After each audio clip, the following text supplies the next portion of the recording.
Hello guys, welcome to your YouTube channel. आज मैं आपके लिए माइक्रो टीचिंग डायरी सूक्ष्म शिक्षण डायरी इसका वीडियो लेकर आई हूँ, जिसमें आपको इंडेक्स में दिए हुए ये सारे टॉपिक्स मिल जाएंगे। जैसे सूक्ष्म शिक्षण, शिक्षण कौशल, प्रमुख शिक्षण कौशल कौन कौन से होते हैं, जो हमारी मेन जो स्किल्स होती हैं माइक्रो टीचिंग की, वो कौन कौन सी होती हैं। प्रस्तावना कौशल, प्रश्नों में प्रवाह कौशल, खोजपूर्ण प्रश्न कौशल, व्याख्या कौशल, फिर उदाहरण सहित दृष्टांत कौशल, उद्दीपन परिवर्तन कौशल, पुनर्बलन, शामपट लेखन। ठीक है, ये सारी जो 8 स्किल्स होती हैं इनके बारे में हम देख लेते हैं। ये आपका इंडेक्स है। ठीक है, अब इसे डिटेल में देखते हैं। जैसे सूक्ष्म शिक्षण के बारे में ये देखिए, आपको स्क्रीन पर दिख रहा होगा। जैसे फिर सूक्ष्म शिक्षण का इतिहास 1961 से 1978 तक यह इतिहास हो गया। फिर सूक्ष्म शिक्षण का अर्थ, ठीक है, सूक्ष्म शिक्षण का अर्थ हो जाएगा। फिर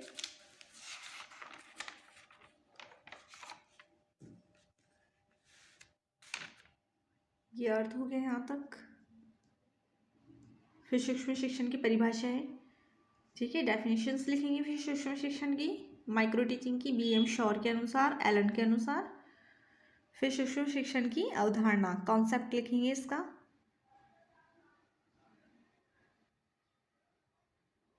ऐसे आपको आपके स्क्रीन पे दिख रहा होगा।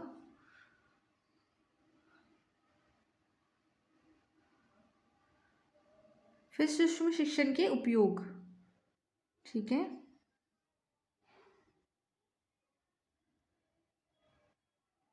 ये उपयोग हो जाएंगे। फिर यहाँ तक। फिर सूक्ष्म शिक्षण के पद, फिर बनेगा अपना सूक्ष्म शिक्षण चक्र। इसमें एक सूक्ष्म शिक्षण चक्र बनता है, ये देखिए, जिसमें फर्स्ट है नियोजन, फिर शिक्षण, प्रतिपुष्टि, पुनः नियोजन, पुनः शिक्षण और पुनः प्रतिपुष्टि। इस तरह से ये एक डायग्राम बनता है आपका सूक्ष्म शिक्षण चक्र का, ये देखिए। फिर हम लिखेंगे कुछ सूक्ष्म शिक्षण कौशल के बारे में। देखिए, शिक्षण कौशल की परिभाषाएं BK पासी के अनुसार और PO स्मिथ के अनुसार। फिर शिक्षण कौशल की विशेषताएं, शिक्षण कौशल की विशेषताएं हो गई। फिर नेक्स्ट है प्रमुख शिक्षण कौशल। तो प्रमुख शिक्षण कौशल पहले अपन लिख लेंगे पॉइंट्स डाल के, कौन कौन से हैं। प्रस्तावना कौशल, प्रश्नों में प्रवाह कौशल, खोजपूर्ण प्रश्न, ठीक है, व्याख्या कौशल, उद्दीपन परिवर्तन कौशल, उदाहरण से दृष्टांत कौशल, पुनर्बलन कौशल और शामपट कौशल। ठीक है, अब इसमें से अपन एक एक कौशल के बारे में उसके बारे में थोड़ी डिटेल लिखेंगे। उसके बाद एक लेसन प्लान बनाना होता है अपन को, एक छोटा 5 से 10 मिनट का। तो वो लेसन प्लान अपन को इसमें बनाएंगे अपन। पहले है प्रस्तावना कौशल। प्रस्तावना कौशल की डिटेल लिख ली, ये कॉन्सेप्ट, फिर इसकी विशेषताएं,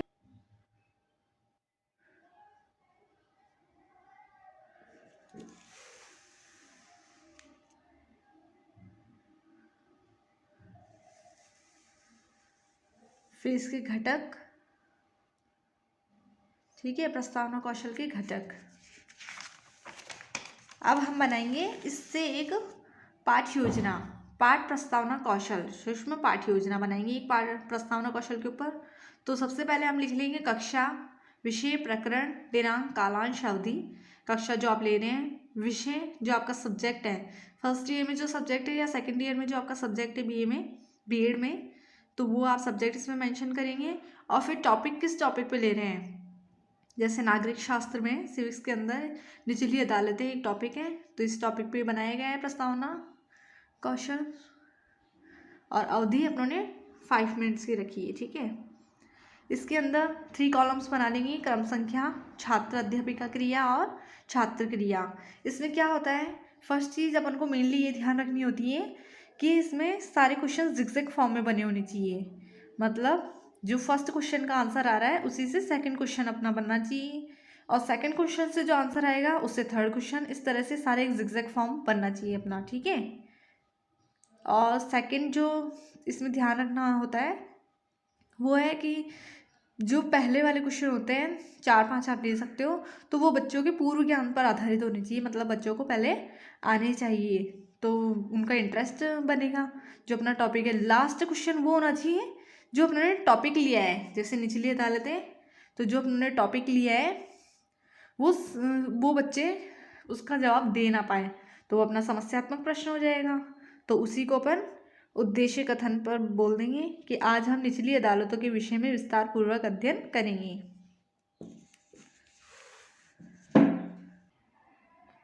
फिर एक अवलोकन सारणी बनानी होती है अपन को, निरीक्षण सूची। जैसे माइक्रो टीचिंग का जो अपन लेसन देते हैं वो अपनी क्लासमेट्स के सामने ही अपन को देना होता है। तो ये निरीक्षण सारणी किसके लिए होती है? जो अपनी क्लासमेट्स होती हैं उनके लिए निरीक्षण सारणी होती है कि अपनों ने क्या क्या चीज़ें अपने लेसन प्लान में मेंशन की है कि क्या नहीं की है, तो इस पर टिक लगाते हैं। तो इस तरह से देखिए,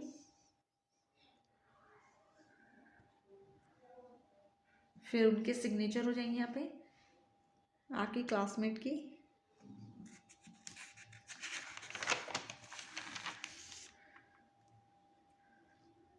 फिर है सेकंड टॉपिक, प्रश्नों में प्रवाह कौशल। तो प्रश्नों में प्रवाह कौशल आ जाएगा, इसके बारे में थोड़ी डिटेल्स लिख देंगे अपन। प्रमुख घटक, ठीक है। फिर प्रश्नों में प्रवाह कौशल की एक सूक्ष्म पाठ्य योजना बना देंगे इस तरह से।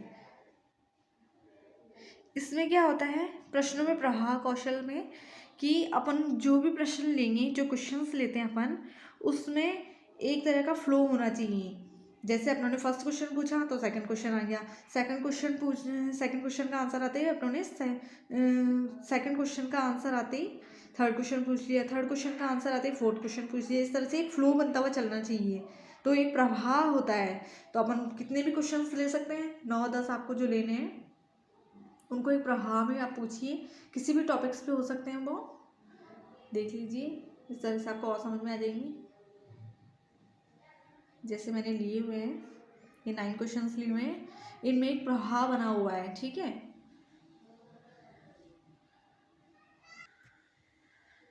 नेक्स्ट चलते हैं अपन, ये इसकी निरीक्षण सारणी हो गई, ठीक है।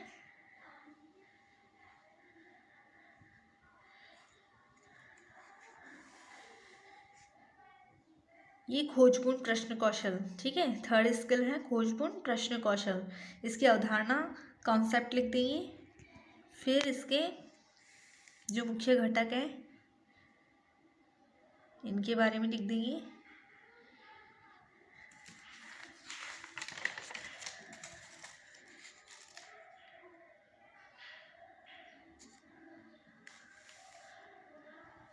फिर इसकी भी एक पाठ्य योजना बना देंगे अपन, ठीक है। तो इसमें भी क्या हमें वही क्वेश्चनिंग करनी होती है। फर्स्ट क्वेश्चन पूछा, बच्चों ने आंसर किया, सेकंड क्वेश्चन पूछा, फिर बच्चों ने आंसर किया, थर्ड क्वेश्चन, मतलब वो खोज के एक तरह से अपने माइंड में उनको सोच विचार करके और आंसर देते रहते हैं, ठीक है।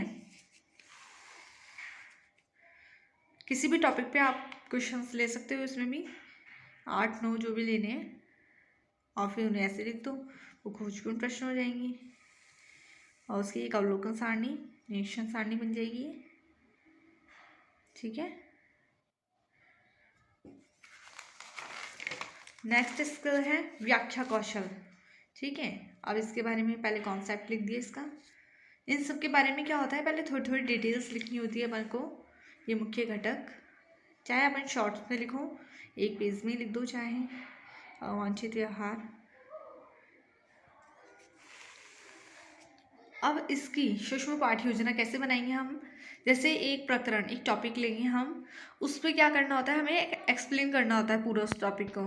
तो जो हम एक्सप्लेनेशन करते हैं उसे इसमें मेंशन कर देंगे, व्याख्या, ठीक है। इस तरह से व्याख्या हो जाएगी। किसी भी एक टॉपिक को लेकर आप उसकी व्याख्या कर सकते हो, जो भी आपके सब्जेक्ट और प्रकरण से रिलेटेड है।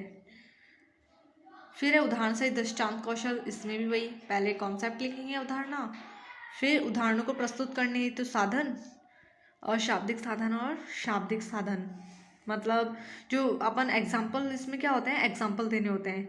अब उन्हें शाब्दिक रूप से भी दे सकते हैं और अशाब्दिक रूप से भी। इसके ये घटक हो जाएंगे, ठीक है। फिर इसमें क्या करना होता है, किसी भी एक टॉपिक पर हमें जैसे कुछ क्वेश्चंस बच्चों से पूछ सकते हैं, फिर बच्चे उनका आंसर करेंगे, उसे अपन थोड़ा हल्का सा डिटेल में बता के, और उसमें क्या होता है कि उसकी व्याख्या कैसे करनी होती है, उदाहरण देकर। तो हम उसके एग्जाम्पल्स देंगे, और वही क्या हो जाएंगे, किसी एक टॉपिक पर अगर अपन एग्जाम्पल देंगे और कुछ एग्जाम्पल्स बच्चों से पूछेंगे, जैसे देखिए शिक्षक छात्र, फिर शिक्षक कुछ उसके बारे में डिटेल बताएगा, फिर उसके एग्जाम्पल्स देगा और बच्चों को बोलेगा कि आप भी इसके कोई एक एक एग्जाम्पल दो। तो बच्चों ने भी उदाहरण दिए। तो ये क्या, कौन सी स्किल हो गई, उदाहरण से दृष्टांत कौशल, ठीक है। फिर ये उद्दीपन परिवर्तन कौशल। उद्दीपन परिवर्तन में क्या होता है, ये देखिए इसके बारे में लिख देंगे। इसकी सूक्ष्म पाठ्य योजना, इसमें क्या बनाना होता है अपन को, वही कक्षा विषय प्रकरण, तो ये सबसे में सेम आएगा, ठीक है। सब में सेम का मतलब है कि कक्षा विषय और दिनांक कालांश अवधि तो उनको सब में लिखनी होती है। बस क्लास आप चेंज कर सकते हो, विषय तो चेंज नहीं होगा।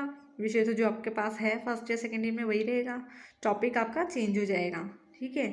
इसमें क्या होता है, उद्दीपन परिवर्तन मतलब जब अपन टीचिंग करते हैं उस समय अपन हाथों की, अपने मुंह की, फेस की, या थोड़ा बहुत टहलते हैं, इस सब में जो हलचल होती है, अपने एक्सप्रेशंस जो चेंज करते हैं, चाहे फेस के, हाथों के, और एक्सप्रेशंस से जो बताते हैं, वही उद्दीपन परिवर्तन होता है। देख लीजिए आप इसमें, जैसे ये मैंने बनाई हुई है सूक्ष्म पाठ्य योजना। इसमें किस तरह से लिखा हुआ है, जैसे जहाँ हाथ की भावभंगिमाओं का प्रयोग किया गया है तो वो लिख दिया, मुख की, तो इस तरह से एक्सप्रेशन चेंज होते रहते हैं, वही उद्दीपन परिवर्तन है। अब इसकी एक निरीक्षण सारणी हो गई है।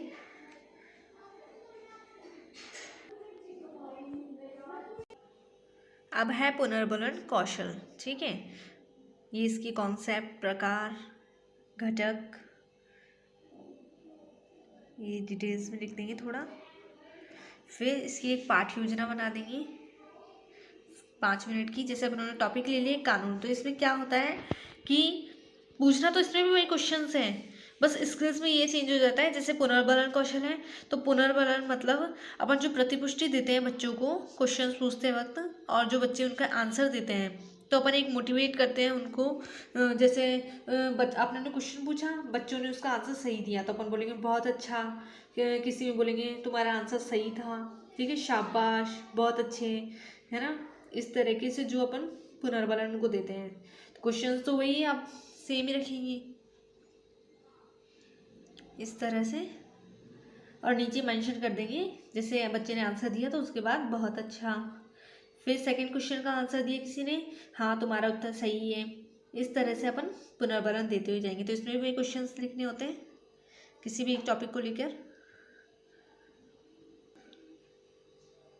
लास्ट है शामपट कौशल, ठीक है, ब्लैक बोर्ड राइटिंग स्किल जो होती है, उसका कॉन्सेप्ट लिख देंगे, घटक और अंग लिख देंगे।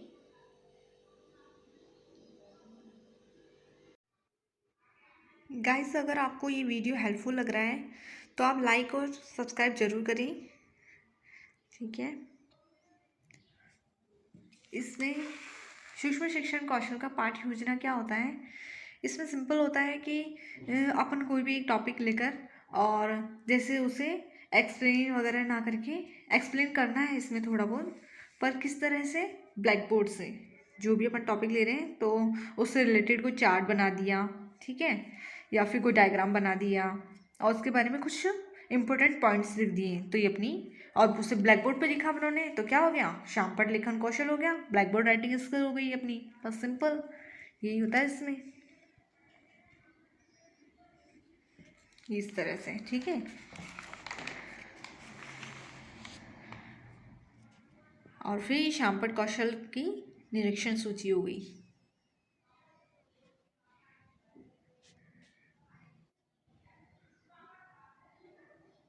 आप अपनी क्वेरीज और कमेंट बॉक्स में भी बता सकते हैं मुझे।